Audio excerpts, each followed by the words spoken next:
Today I'm going to share with you how easy it is to freeze tomatoes straight from your garden. Ripe, sweet tasting tomatoes. Look at this. Now, here I'm picking the ripest ones that I have. That's what you want to do if you're freezing them. So look them over. They don't have to be soft, but you want them nice and red if they're red cherry type tomatoes, or if they're going to be sun golds or something else, you want to make sure they're nice and ready to eat. That is ripe. Now, if I was not going to freeze them and I want to pick a few to sit on my counter, I would make sure I leave the little caps on. But since they're going to be going right into the freezer, it doesn't matter. But again, if you're going to sit them in the house and store them for a couple days, use the clippers and clip them off gently and leave the cap. This way the tomatoes will last longer. Now, as far as pruning tomatoes, I don't prune any of my tomato plants unless it's something that is getting way too big and out of hand. If you prune your tomatoes, you are pruning your food and your stock, because those suckers and those side shoots are growing tomatoes. So you do it your way, I guess I'll do it mine. You may not see thousands of tomatoes, but that's because I pick daily. Now, these are sun golds. And I did buy the plant, and they are beautiful. So here I'm picking them nice and ripe, so they'll be really sweet. Sun golds are really good tasting tomatoes. They kind of have a sugary taste to them.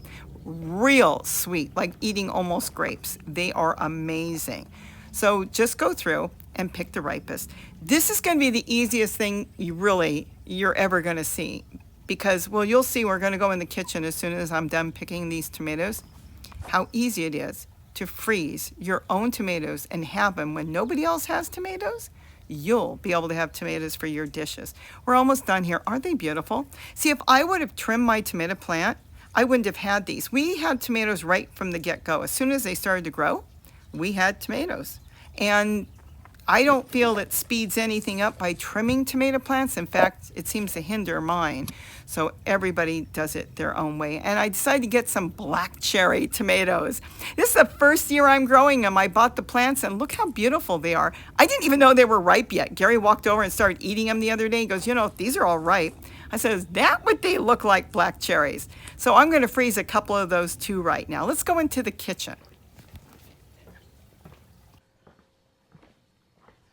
In from the garden. So here's the tomatoes I picked. It is the simplest, fastest thing you're going to do. We're going to get these washed, and we're going to get them frozen. Let me put them over here and wash them. I've got a little sink here. And what I'm doing is I'm pulling the stems off. So I can turn the water off right now, and we'll compost the stems. You don't want the stems. There's no reason for it.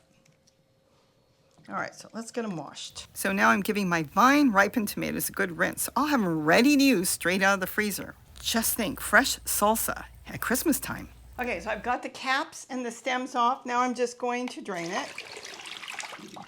Give it another little quick rinse. Okay, so you want this pretty dry. It doesn't have to be that dry, but you want them pretty dry. Now, this is like one of the easiest things you're going to ever do. Literally, all we're going to do is put them in a bowl right now.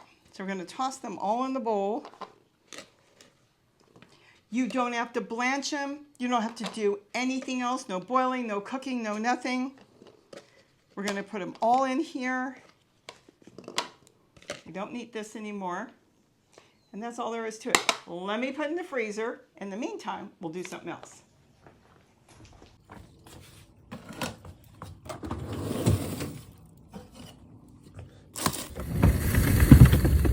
So now they should sit in the freezer for a couple hours. And in the meantime, you want to get a plastic bag ready.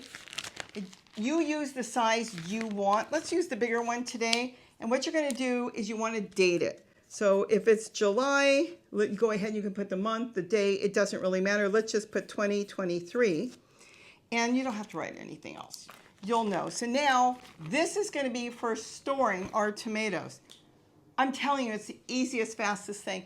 All right, so I think it's been in there for a while. So let's go check and see if they're nice and firm.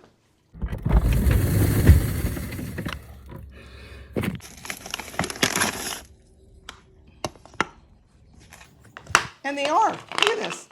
They're like marbles. You know what you do now? This is what I'm saying. It's so easy. And I'm going to put these away and use them in months from now. I'll use them around Christmas time. Look at this. That's all there is to it. Listen to them.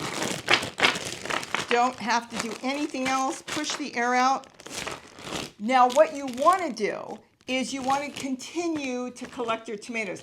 So as your tomatoes are growing and throwing more and you can't finish them, quickly bring them in, wash them, take the cap off. If you don't take the cap off, it's okay, but wash them, dry them a little bit in a strainer, put them in a bowl, freeze them, and then add them to the bag.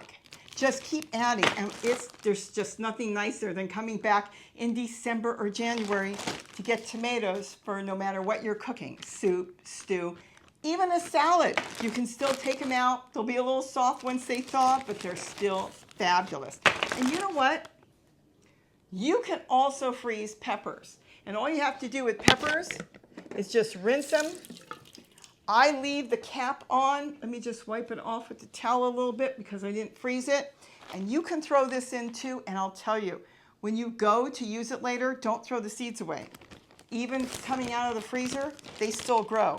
You can just add them in with your tomatoes because you're going to see what's in there. Let me show you something else. I'll be right back.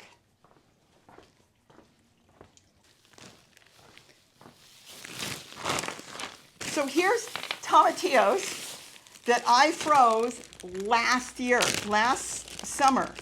They are beautiful and they're ready to use. They will freeze for a year easy. And I've got them in the freezer in bags. And then here, I think I couldn't get the bag, it wouldn't Ziploc back. But look I've got tomatoes from last year still because I freeze them, just tons of them in small bags, big bags, whatever I've got. Hear how they're hard as a rock? This is perfect. So when you want tomatoes for whatever you're cooking, you'll have all the tomatoes you want. Now remember, if you're growing cherry tomatoes, don't trim them, don't do cuttings on the side because you're going to lose tomatoes. The more you cut your plants, the less tomatoes you have. Trim them for the size that you're growing. If you're growing in an area and you've got tons of room, let your tomatoes take off. Try to keep them off the ground because if they're on the ground, the rodents will get them. And you don't want that, or snails will get them. But if they're up in the air, staked up in whatever fashion you want, you should be getting hundreds and hundreds of tomatoes, and you can be freezing them like I do here, and you'll have them totally off season all you want. So with that, have a wonderful day. And don't forget to eat what you grow. Bye-bye. Can't do anything simpler than freezing tomatoes. Oh, and can you grow the seeds from a frozen tomato? You can. Bye-bye. Push the air out a little bit more. Put it back in the freezer and go gather up more in another day since we have tons of tomatoes.